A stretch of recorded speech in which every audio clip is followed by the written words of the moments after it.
याद है क्या आप लोग को थोड़ा बहुत?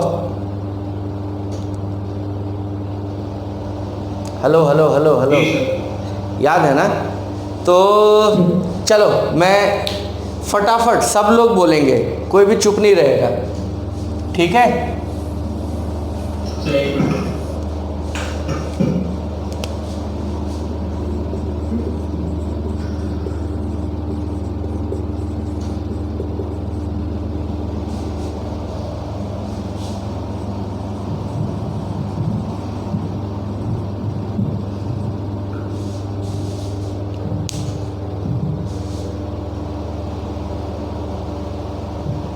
चले स्टार्ट करें? तो मुझे फटाफट बताते चलो तो जरा कि इलेक्ट्रोस्टैटिक में क्या था, कूलम्ब्स लॉ क्या था?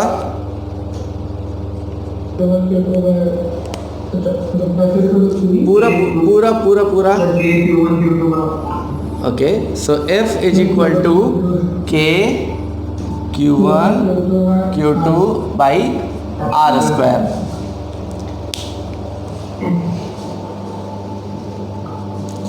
तो ऐसा ही सेम टू सेम लगभग हो जाएगा यहाँ पे, F is equal to K Q1 Q2 upon R square, है ना? जैसे यहाँ पे Q रिप्रेजेंट कर रहा था चार्ज को, इलेक्ट्रिक चार्ज को, वैसा ही कुछ कुछ कंसेप्ट है कि यहाँ पे वो मैग्नेटिक चार्ज है। चार्ज वर्ड बोलना थोड़ा सा अच्छा नहीं है, तो ये यूनिट मैग्नेटिक पोल है, ठीक है? हालांकि इस वाले फार्मूले का कोई बहुत बड़ा सिग्निफिकेंस नहीं है, हम यूज भी नहीं करते हैं, कोई सवाल भी इस पे नहीं आता है, लेकिन बताने के लिए आपको बताया जा रहा है कि नेचर दोनों का सेम है। यहाँ भी अट्रैक्टिव रिपल्सिव फोर्स था, यहाँ भी अट्रैक्टिव रिपल्सिव फोर्स था, नेचर सेम है, centre to centre force act करेगा, इनवर्स स्क्वायर लॉ फॉलो करेगा, प्रोडक्ट रूल फॉलो करेगा, तो सब कुछ वैसे ही है, ठीक है? हाँ जी हाँ जी हाँ जी। अच्छा, इसमें जो है डेफिनेटली ये भी डायपोल के लिए है, और ये भी हम जो अभी आगे करने वाले हैं वो डायपोल के लिए ही करने वाले हैं, ठीक है? तो सबके लिए होता है, डायपोल के लिए थोड़ी सा होता है। हाँ, लेकिन अभी हम जो करने वाले हैं वो जो कि बार मैग्नेट होगा ना। देखो मैग्नेटिज्म की खासियत क्या है, इसमें आप बोले या नहीं बोले वो डायपोल रहेगा ही रहेगा। मैग्नेटिज्म में यही फ़र्क है इसमें और इसमें। यहाँ पे आप चार्ज को अलग अलग तरीके से रख सकते थे, आप मोनोपोल्स बना सकते थे, यानी कि एक जगह सिर्फ आप पॉजिटिव चार्ज ले लेते, सिर्फ नेगेटिव चार्ज ले लेते, लेकिन यहाँ पे मैग्नेटिज्म में जब भी आएगा वो हमेशा क्या रहेगा? डायपोल रहेगा, यानी जितना नॉर्थ रहेगा उतना साउथ पोल रहेगा, उसी स्ट्रेंथ का रहेगा, स्ट्रेंथ भी। चलो अब मैं क्या चाहता हूँ, मैं सिर्फ इंटरेस्ट बनाने के लिए, आप लोग को याद है क्या कि डायपोल का इलेक्ट्रिक फील्ड क्या होता था एक्सियल पॉइंट पे? ई एक्सियल,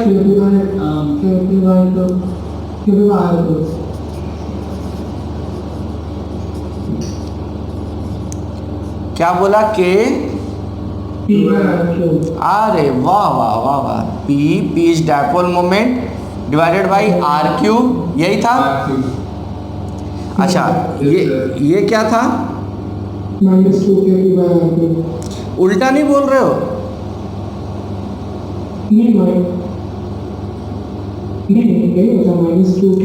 जहां तक मुझे याद है एक्सियल इक्वेटोरियल का डबल होता है शायद।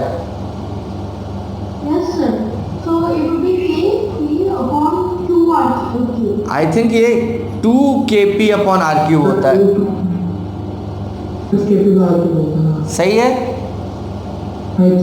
और माइनस भी लगा रहता है, माइनस मतलब उल्टा होगा, इलेक्ट्रिक फील्ड के अपोजिट होगा, यही है। माइनस इक्वेटोरियल में लगता है। अच्छा, माइनस इक्वेटोरियल में रहता है, ठीक है। हाँ हाँ हाँ हाँ हाँ, done done done done sir. तो ये हो गया kp अपॉन आर क्यूब। तो इसी तरीके से मैंने इसलिए लिखाया क्योंकि सेम टू सेम आपको अलग से रटना नहीं पड़े, एक रटो एक फ्री में पाओ। तो यहाँ पे मैग्नेटिक फील्ड क्या हो जाएगा, अगर डायपोल है और एक्सियल है तो अगेन 2k p की जगह यहाँ हम सिर्फ क्या लिख देंगे, m अगेन जैसे यहाँ p था डायपोल मोमेंट, वैसे वहाँ पे m है magnetic dipole moment. Clear, same formula. इसी तरीके से b इक्वेटोरियल का फॉर्मूला क्या हो जाएगा सर, के माइनस का होगा यार, ये चेक कर लो एक बार, चलो मैं बता दूंगा। नहीं होता है Sir, I'm thinking either both are negative or both are positive because the relation between them is 2 times, not negative or positive. So both must be the same. No no no no sir, minus sign को एक बार अगर ignore कर दूं मैं, minus sign सिर्फ represent कर रहा है E और P के बीच में, यानी कि इलेक्ट्रिक फील्ड का डायरेक्शन P के डायरेक्शन के उल्टा होगा, और यहाँ पे इलेक्ट्रिक फील्ड का डायरेक्शन डायपोल मोमेंट के पैरेलल होगा। और इसमें तो कंटीन्यूअस लूप्स होते हैं फिर इसमें कंटिन्यूस लूप्स होते हैं, हाँ तो डायरेक्शन हाँ बिल्कुल सही, ठीक है। अब चलते हैं थोड़ा आगे इसलिए चल रहा हूँ, याद करो तो टॉर्क का फॉर्मूला डायपोल के लिए क्या होता था, साइन थीटा, हाँ यानी बोले तो P क्रॉस E। आर्यन बोलो भाई। इसी तरीके से यहाँ पे टॉर्क का फॉर्मूला क्या हो जाएगा, P की, अरे वाह, तो M क्रॉस B। इसी तरीके से इसके पोटेंशियल एनर्जी का फॉर्मूला क्या था, U का minus P dot E,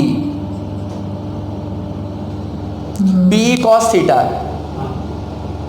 negative minus sign में आता है। उसी तरीके से इसका क्या हो जाएगा, M डॉट B। तो अब पहले समझ, हाँ पोटेंशियल एनर्जी निगेटिव ही रहेगा हर जगह स्टेबल बनाने के लिए। तो क्या एकदम सेम जैसा है, अच्छा इसमें कोई डेरिवेशन वेरिएशन नहीं है इस पार्ट में, तो आप चाहें तो इसको लिख सकते हैं, फटाफट लिखो।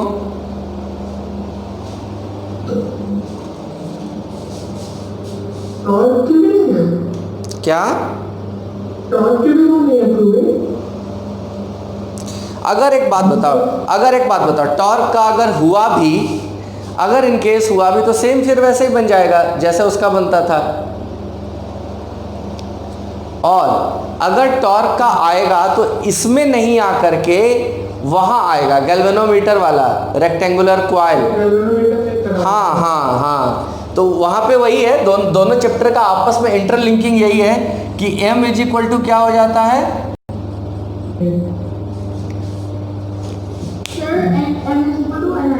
NIA। तो NIA यूज कर रहे हैं, इसका मतलब ये फॉर्मूला हम यूज कर रहे हैं मैग्नेटिक इफेक्ट ऑफ करंट में, क्योंकि I है। और डायरेक्ट अगर इसी वैसे ही कहोगे कि सर इस चैप्टर का M क्या है, तो सेम इस चैप्टर का M क्या हो जाएगा, जैसे वहां होता था 2, याद है 2a क्यूब, यहाँ भी 2a cube. Again Q representing pole, इधर ऑफ द पोल, हाँ इधर साउथ पोल या नॉर्थ पोल का स्ट्रेंथ, पोल स्ट्रेंथ। तो एकदम सेम टू सेम है। Q1 Q2 क्या था, Q1 Q2 पोल जैसे अगर ये मैं यहाँ बनाऊं कि ये इस तरीके से ये नॉर्थ है और ये साउथ है, तो यही Q है, Q1 Q2।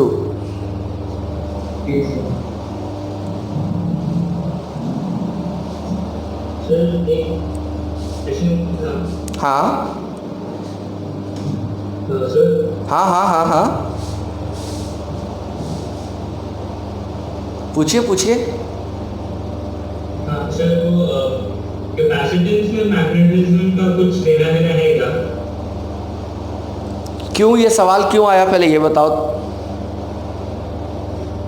सिर्फ क्योंकि आप सारे इलेक्ट्रोस्टैटिक्स के फॉर्मूलाज रिलेट करवा रहे थे और बाद में और भी फॉर्मूलाज रिलेट होंगे। कैपेसिटेंस का मैग्नेटिक फील्ड के साथ ये है कि अभी हम इसी चैप्टर के आगे जब जाएंगे तो हम इसमें कॉइल, जैसे सोलेनॉइड हमने पढ़ा, तो सोलेनॉइड करता क्या है, कोई भी कॉइल क्या करता है, कॉइल इलेक्ट्रिक करंट के द्वारा, बेसिकली नॉट को, इलेक्ट्रिक एनर्जी को मैग्नेटिक एनर्जी में कन्वर्ट कर देता है। जैसे कैपेसिटेंस इलेक्ट्रिसिटी को या इलेक्ट्रिक करंट को या चार्ज के मूवमेंट को इलेक्ट्रिकल एनर्जी के, इलेक्ट्रोस्टैटिक एनर्जी के फॉर्म में अपने अंदर स्टोर करता है। ठीक है, आपने बचपन में वो पढ़ा होगा ना, इलेक्ट्रोमैग्नेट, कॉलवेल वाली 10th 11th में, कि वो कॉइल होता है, कॉइल में करंट पास कराते हैं तो रॉड आगे पीछे जाता है, वो मैग्नेट की तरह बिहेव करता है। तो यही लिंक है। तो वैसे डायरेक्ट कैपेसिटेंस में और मैग्नेटिज्म में कोई ऐसा डायरेक्ट लिंक नहीं है। एक लिंक है जो कि चूँकि हम बाद में एसी जब हम पढ़ेंगे तो उसमें एक टॉपिक पढ़ेंगे LC oscillator. L stands for, L होता है इंडक्टर, एल होता है इंडक्टर, कॉइल का अच्छा नेम या फिजिक्स में या साइंस में नेम इंडक्टर है। इंडक्टर को हम कैपिटल एल से डिनोट करते हैं। सी कैपेसिटर होता है, तो एल सी ऑसिलेटर बनता है, तो वो हम पढ़ेंगे। तो यही एक लिंक है कि ये मैग्नेटिक फॉर्म में एनर्जी स्टोर करेगा, ये इलेक्ट्रिकल फॉर्म में, electrical is wrong word, electrostatic form में जमा करेगा। तो ये दोनों एक दूसरे को एनर्जी इंटरचेंज, एक्सचेंज करते रहते हैं, ये उसको दे देगा, वो उससे ले लेगा। तो ये लिंक वहाँ पे है। वैसे कोई लिंक अगर कोई सवाल आता है तो पूछना, बता दूंगा। Okay sir.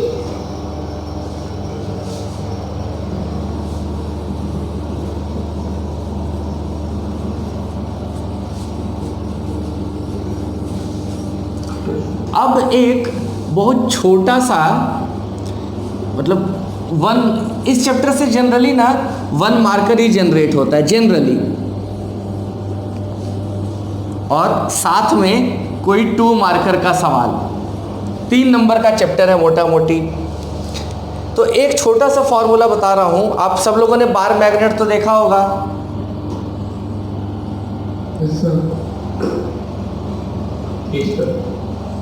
जो बता रहा हूं उसको फिलहाल रट ही लेना, क्योंकि एक नंबर का फॉर्मूला है। फॉर्मूला ये कहता है कि these are called magnetic poles. ठीक है सर? तो इनकी कोई मैग्नेटिक लेंथ होगी, सपोज करो ये 100 सेंटीमीटर है फॉर एग्जाम्पल, सॉरी उल्टा बोल दिया। इसका ज्योमेट्रिकल लेंथ 100 सेंटीमीटर है, यानी कि अगर आप इसको स्केल से मेजर करेंगे तो 100 सेंटीमीटर लंबाई ये बार मैग्नेट होगा। लेकिन इसका, हाँ क्या सर मैंने यस ही बोला था। अच्छा, और इसका जो एक्चुअल मैग्नेटिक पोल होता है वो थोड़ा अंदर होता है। तो ये जो लेंथ है ये 84 सेंटीमीटर होगा। सो सिंपल एक लाइन का फॉर्मूला है कि मैग्नेटिक लेंथ, अगर इसको LM बोलें तो LM इज 84% ऑफ क्या, ज्योमेट्रिकल लेंथ। सर ये हर चीज के साथ एप्लीकेबल है, मतलब हाँ, ये हर मैग्नेट, ये यूनिवर्सल लॉ है कि किसी भी ऑलवेज किसी भी बार में अलग अलग तरीके के मैग्नेट आते हैं, 2 unit magnet, Newton magnet, sir उन सब में भी ये ज्योमेट्रिकल लेंथ की बात हो रही है। हाँ ठीक है, तो ये एक ही नंबर का है, समझ में आई क्या होगा, इसमें कुछ है नहीं। चलो तो अब चलते हैं आगे। अब इस चैप्टर में क्या बचता है, हमने क्या क्या कर लिया। हमने फॉर्मूला लिख लिया,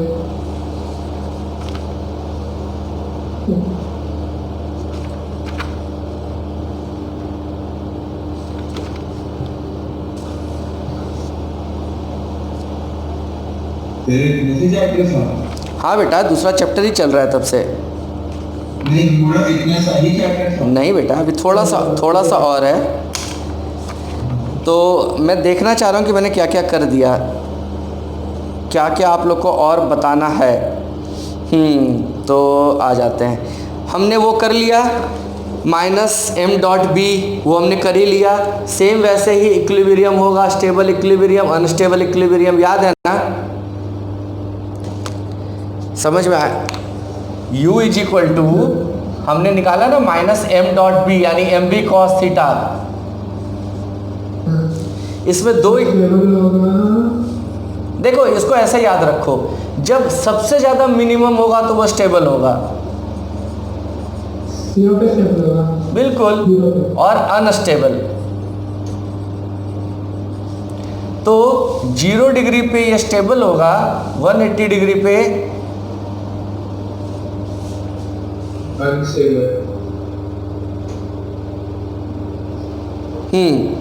एकदम सही, क्योंकि जब आप 0 रखेंगे तब ये आएगा -mb। देख लो, 0 रखने पे इसकी वैल्यू आएगी -mb और 180 डिग्री पे आएगा +mb। तो हमेशा जो स्टेबल है वो सबसे मिनिमम एनर्जी होगा, ठीक है? तो उसके लिए काम करना पड़ेगा। हाँ, और मैक्सिमम टॉर्क कहाँ लगेगा? एट 90 डिग्री पे। तो ये सब सेम पिछले चैप्टर जैसा ही है, इसमें कुछ खास है नहीं, ठीक है? एक मैंने आपको बता ही दिया कि magnetic moment is NIA। Hello, हाँ, तो magnetic dipole moment of any current loop is equal to the product of current and its loop area. Clear? तो उसमें भी कुछ खास है नहीं। Magnetic dipole moment of any current loop is equal to the product of current and the loop area, I and A, और number of turns है इसलिए n उसमें मैंने, हाँ। अब इसमें एक छोटा सा टॉपिक बचता है जिसपे एक नंबर का सवाल कभी कभी घुसा के छुपा के दे देता है, लेकिन उसको मैं अभी नहीं करवा रहा हूँ क्योंकि वो थोड़ा सा क्या हो जाता है, आउट ऑफ वे चला जाता है। तो वो अलग मैं कभी करवा दूंगा, उसको हम कहते हैं बोर मैग्नेट्रॉन। वो केमिस्ट्री वाला है, ठीक है? और उसमें कुछ करना नहीं है, उसमें वो फॉर्मूला आपको रटा हुआ होना चाहिए बोर मैग्नेट्रॉन का। सर दोनों जुड़े हुए हैं, केमिस्ट्री में भी हम बीट स्टोन बेच करते हैं, क्या बताऊं? हाँ तो रहेगा ना, जब जब तुम्हें कुछ एक्सपेरिमेंट करना होगा तो हेल्प तो हमारी लोगे ना। अच्छा सुनो, मैं चाहता हूँ कि छोटे छोटे फार्मूले में पहले ख़त्म कर दूँ, फिर एक तरफ से इसके न्यूमेरिकल बनाते चलेंगे, ठीक है? तो और कुछ बचा है? हाँ, फिर वही है कि bar magnet equivalent to solenoid होता है, तो इस पर मैं 3 दिन से आपको बक कर रहा हूँ, तो कुछ नया समझाने जैसा है नहीं।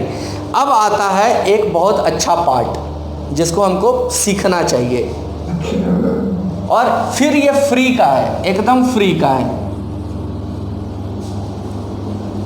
ये पूरा चैप्टर ही फ्री का है, 2-4 टॉपिक को छोड़ के। आपको याद है क्या गॉसेस लॉ क्या था?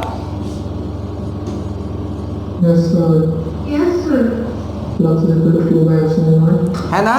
तो मैं ऐसे दे देता हूं, ये था क्या? इलेक्ट्रोस्टैटिक्स, और दूसरा दे देता हूं मैं मैग्नेट, वही सेम फिर वैसा ही। तो इलेक्ट्रोस्टैटिक का गॉसेस लॉ क्या था बच्चा लोग, याद है क्या? पूरा लिख देते हैं। ये था कि फ्लक्स का था E.ds यानी इलेक्ट्रिक फील्ड और एरिया वेक्टर का क्लोज इंटीग्रेशन, यही था ना? हाँ, that will give you net charge enclosed upon epsilon not, यही था। तो वैसा ही सेम टू सेम अगर यहाँ नीचे लिखेंगे तो क्या लिखेंगे? क्लोज इंटीग्रेशन ऑफ ई की जगह क्या लिख देंगे? B same dot ds area vector. Sir L area, sir इसमें हम क्या लिखेंगे? गॉसेस लॉ फ्लक्स के बारे में, तो फ्लक्स हमेशा एरिया का होगा। एरिया का होता है। आप जिससे कंफ्यूज हो रहे हैं वो था एम्पियर सर्किटल लॉ, B.dl का क्लोज इंटीग्रेशन, याद आया क्या? म्यू नॉट आई, और अगर नंबर ऑफ टर्न्स है तो n भी लगा दो उसमें। स्लोप यही है एम्पियर सर्किटल लॉ बेटा। अच्छा सर। तो इस पे हम फिर लौट के आएंगे। तुम्हारा वो सवाल अभी तक मेरे पास जिंदा है कि इसको यूज करके हम एक सोलेनॉइड का नेट मैग्नेटिक फील्ड निकालेंगे, यही ना? जी सर। हाँ तो ये रहा गॉसेस लॉ ऑफ मैग्नेटिज्म। अब सवाल है इसमें इक्वल टू क्या होगा, कौन बताएगा?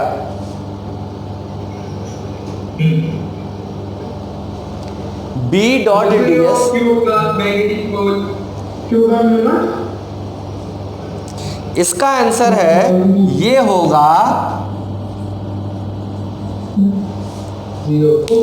और इस पे बहुत सवाल पूछे जाते हैं। ये वो पार्ट है जिस पे कंसेप्चुअल सवाल बहुत सारा पूछा जाएगा।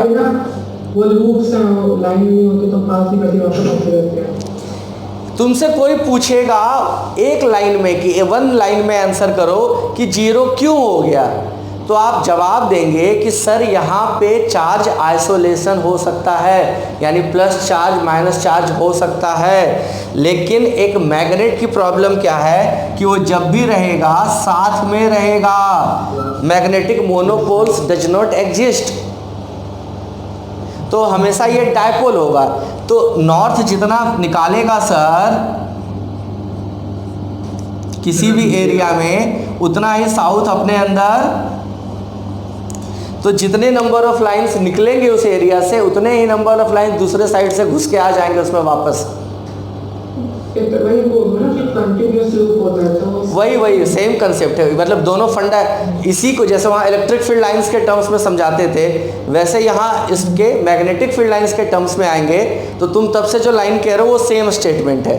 इसी को लाइंस के टर्म में बोल देंगे तो इलेक्ट्रिक फील्ड लाइंस होती हैं, जबकि मैग्नेटिक फील्ड लाइंस लूप्स बनाती है, क्लोज लूप्स बनाती हैं, क्योंकि इसमें कोई टर्मिनेशन पॉइंट नहीं होता है या इनिशिएशन पॉइंट नहीं, और ये कहीं से निकलती नहीं और कहीं डूबती नहीं है। ये एक सर्कल की तरीके से होती है। समझ में आया क्या सबको? ये ऐसे सर जो टॉरॉइड होगा सर उसमें भी 0 होगा ना सर, क्योंकि जितनी अंदर जा रही है चले बाहर टोराइड के बाहर मैग्नेटिक फील्ड 0 होगा।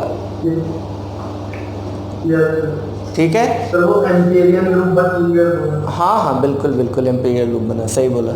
तो सबसे पहला फंडा वही है कि यहाँ पे मैग्नेटिक फ्लक्स जो है हमेशा क्या होगा?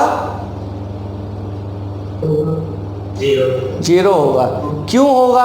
क्योंकि यहाँ पे मोनोपोल्स नहीं होते हैं, जब भी होता है डायपोल होता है। आप एक मैग्नेट को तोड़ देंगे तो जो टुकड़ा बनेगा वो फिर से बार मैग्नेट बन जाएगा। जितने टुकड़ों में तोड़ेंगे, we'll get 2 weaker magnets. समझ में आ गया? तो आगे चले, भाषणबाजी बंद कर दूं? क्या? भाषणबाजी बंद कर दूं? इसका भी लॉ का नाम है, क्या है? इस लॉ का कोई नाम मतलब गॉसेस लॉ का? हाँ, गॉसेस लॉ ऑफ मैग्नेटिज्म, नाम ही यही है। नाम ही यही है। ठीक है, क्या लिख दूंगा? देखो ये जो पढ़ा रहा हूँ ना, ध्यान से समझना, क्योंकि ये जो फ्री में पढ़ रहे हो ये फिर किसी तीसरे चैप्टर में जाके फ्री हो जाएगा, जिसका नाम होगा इलेक्ट्रोमैग्नेटिक वेव्स, EMW। उसमें आप मैक्सवेल के इक्वेशन पढ़ेंगे। मैक्सवेल का इक्वेशन होगा 4 इक्वेशंस ऑफ EMW। वो एक्चुअली मैक्सवेल का इक्वेशन है ही नहीं, वो है क्या? चारों। पहला वही है गॉसेस लॉ ऑफ इलेक्ट्रोस्टैटिक, दूसरा गॉसेस लॉ ऑफ मैग्नेटिज्म, तीसरा फैराडेज लॉ एंड चौथा एम्पियर सर्किटल लॉ। इन चारों लॉ को एक साथ रखने पे हम नाम दे देते हैं मैक्सवेल। आई बात समझ में? Yes sir.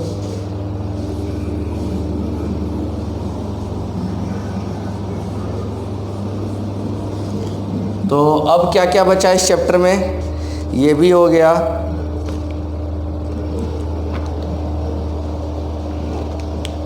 हाँ जी, अब इस चैप्टर में आखिरी 2 पॉइंट बचे हैं, ठीक है,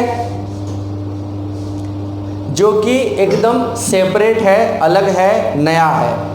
एक है अर्थ के मैग्नेटिक फील्ड के बारे में, और दूसरा है मैग्नेटिक मटेरियल्स के बारे में।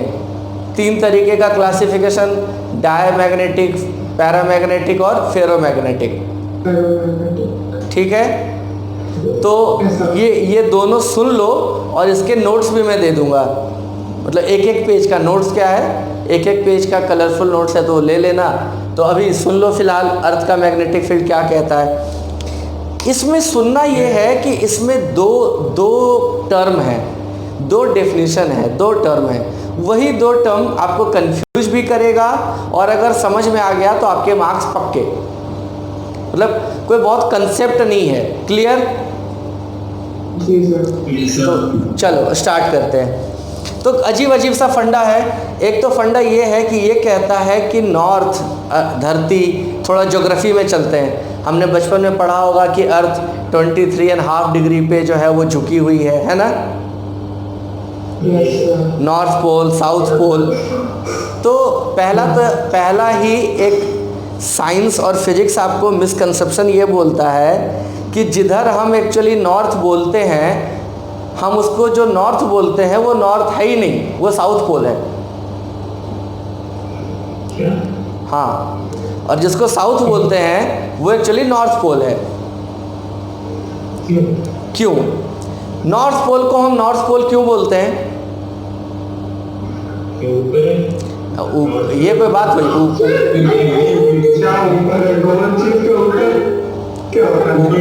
मतलब ऊपर नीचे का मतलब क्या है?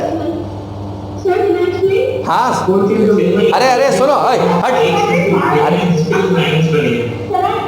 एक तो ना तुम लोग NRI लोगों की इज्जत नहीं करते हो। हाँ प्लीज सर, इन्वेस्टर है ये। In 5 years, but yes, and the suspended magnet will automatically align itself with a north direction and a southern direction.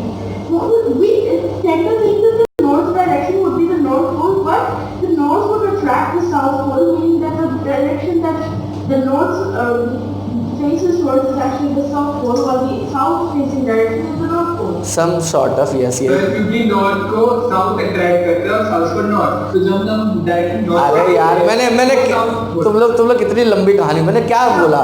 हम नॉर्थ पोल को नॉर्थ पोल क्यों बोलते हैं? क्योंकि हमारा कंपास उधर नॉर्थ दिखाता है। जी सर। और कंपास जी।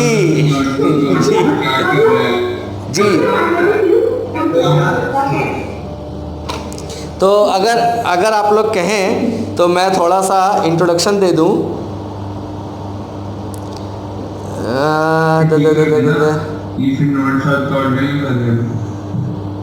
हाँ मतलब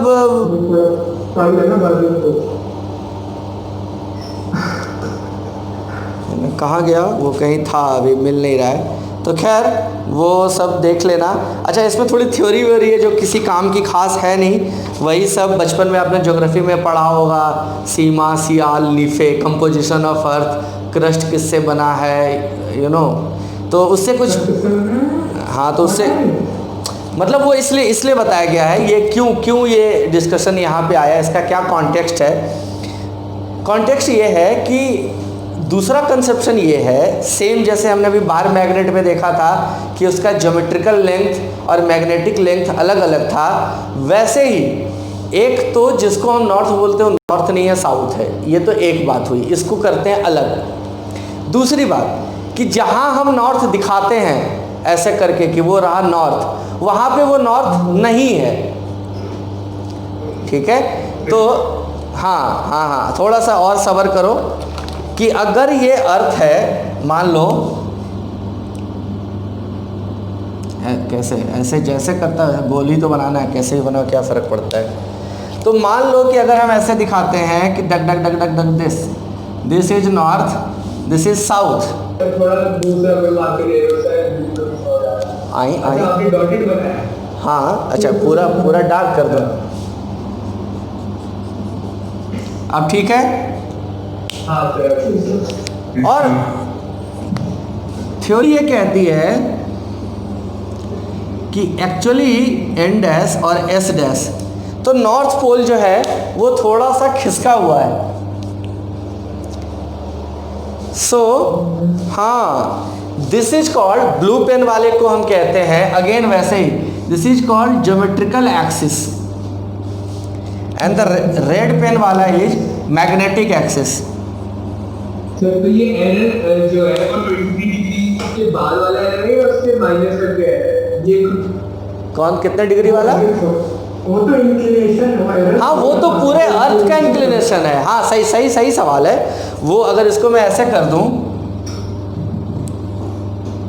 तो वो ये है 23 डिग्री एंड हाफ, यही ना? हाँ, तो हाँ मतलब ये जो रेड पेन से मैंने दिखाया, यानी जो मैग्नेटिक, जो गूगल करोगे तो मिल जाएगा। आई थिंक कहीं पे वहाँ है, कनाडा के पास कौन सा है? ग्रीनलैंड, आइसलैंड, क्या है? हाँ, तो शायद ग्रीनलैंड के आसपास कहीं पे कुछ नॉर्थ पोल, जहाँ पे हमारा है एक्चुअली नॉर्थ पोल से कुछ 17 या 18 डिग्री या 19 डिग्री थोड़ा सा वेस्ट साइड में खिसका हुआ है। ठीक है, अब ये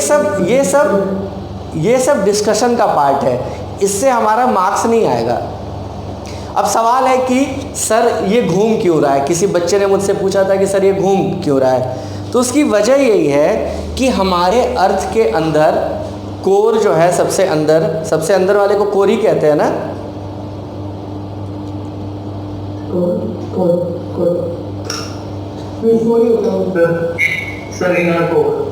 तो वो मेल्टेड कंडीशन में है, वो मेटल है, निकल एंड फेरस है और वो मेल्टेड है। तो इट्स लाइक कि जब आप जैसे बोतल को रोटेट करते हैं, तो आप रोटेट करेंगे तो इसके अंदर का लिक्विड भी रोटेट करेगा।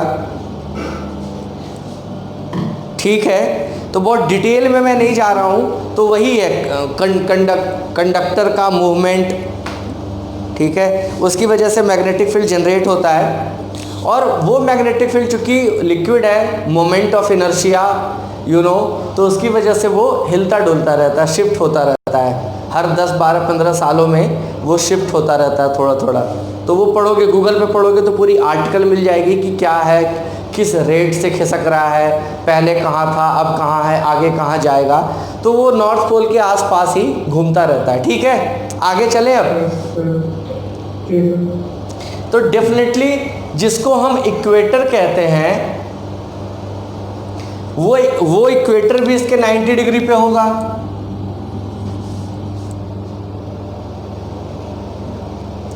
जिसको हम अपना इक्वेटर मानते हैं, वो इक्वेटर इस एक्सिस को 90 डिग्री पे काट रहा होगा। तो उसी तरीके से इसको भी कोई 90 डिग्री पे काटेगा।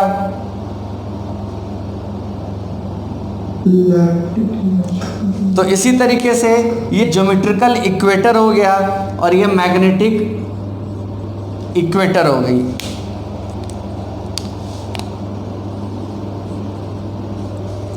ठीक है, अब इसमें फंडा क्या है, क्या समझाना क्या चाह रहे हैं, या क्या सवाल आएगा, क्या ज़रूरी है?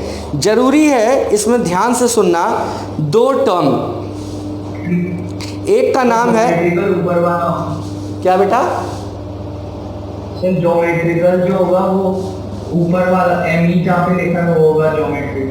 अब उसको रटना क्यों है? 90 डिग्री पे ड्रॉ करो, ब्लू लाइन पे, ब्लू लाइन जो ड्रॉ होगा वो ज्योमेट्रिकल इक्वेटर होगा, जो रेड लाइन पे 90 डिग्री ड्रॉ होगा वो मैग्नेटिक इक्वेटर होगा। सिंपल सी बात है, उसको रटने की क्या ज़रूरत है? ठीक है, अब आगे चलें। इसमें समझना क्या है, सवाल किस पे आएगा? लिखो, 2 वर्ड हैं, टेक्निकल वर्ड हैं, लिखो। पहला is called magnetic declination. Magnetic की बात क्या? Magnetic declination,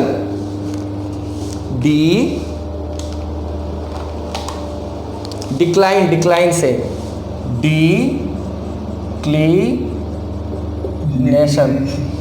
declination, magnetic declination. और 4-5 लाइन छोड़ के नीचे दूसरा वर्ड लिखो ताकि आपको याद रहे।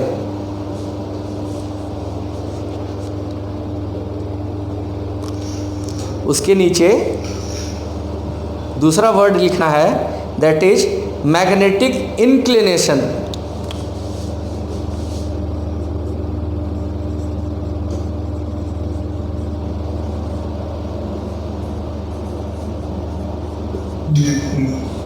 और मैग्नेटिक इंक्लिनेशन को ही दूसरा नाम है angle of dip. Dip, DIP। तो मैं बचपन में बहुत कंफ्यूज होता था कि मैं एंगल ऑफ डिप इसी को, चूंकि दोनों एक जैसा D से D है, तो याद रखना एंगल ऑफ डिक्लिनेशन अलग है और जो डिप है वो इंक्लिनेशन है। अब मुद्दा है कि ये है क्या, तो लिखो, पहले लिख लो फिर समझा दूंगा। हाँ, तो मैग्नेटिक डिक्लिनेशन लिखिए, the angle between the geographical meridian and magnetic meridian.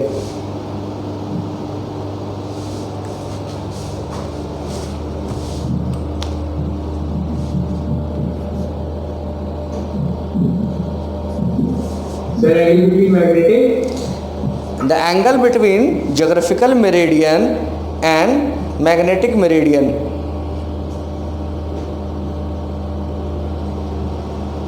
अब मुद्दा है कि सर ये मेरिडियन क्या है, पहले लिख लो पूरा। The angle between geographical meridian and magnetic meridian at any place is called angle of declination.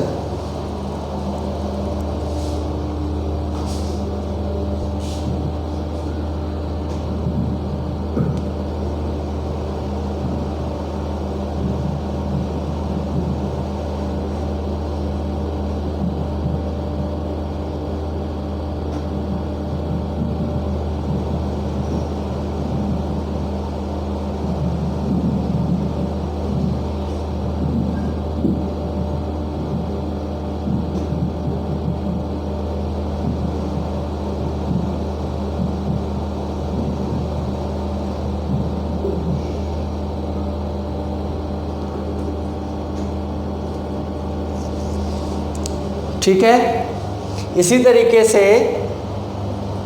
Angle of inclination is angle between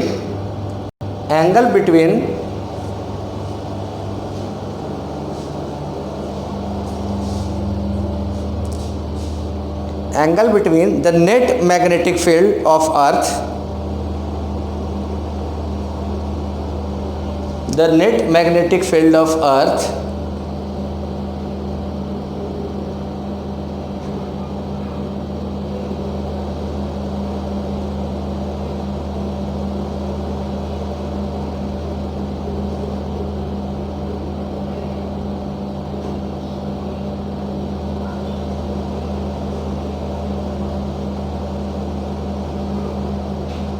बोलूं आगे। Yes sir, yes sir. Yes, sir. The angle made by the angle between net magnetic field of Field of the earth to the horizontal direction of magnetic meridian at any place। Sir, horizontal direction of magnetic meridian at any place।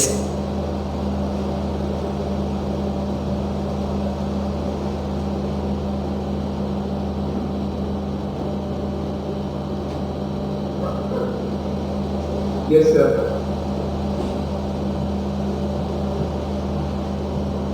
अब सबसे पहला मुद्दा है कि sir ये meridian है क्या। तो ये फिगर देखना, सब लोग जरा ये फिगर देखना। अगर हम ज्योमेट्रिकल, ये जो एक्सिस है हमारा, जैसे ये बॉल है, अगर इसको मैं ज्योमेट्रिकल एक्सिस के अलोंग काट दें, खटा, तो दो हेमिस्फेयर बनेगा।